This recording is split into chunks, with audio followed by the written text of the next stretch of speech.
Started up the weekend with a first and a fourth on Saturday and a sixth in the other class. We got the camper set up here. We got the trailer hooked up to the truck. Mackenzie's over there with her Jetta. This is our setup. And we got Shane over here in his truck.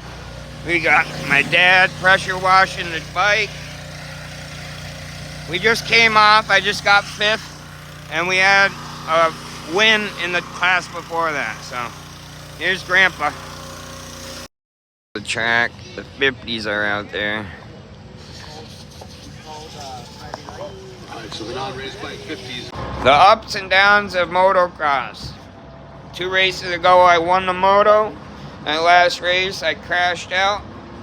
Ripped the threads right out of the triple clamp. The start of schoolboy 12 through 17.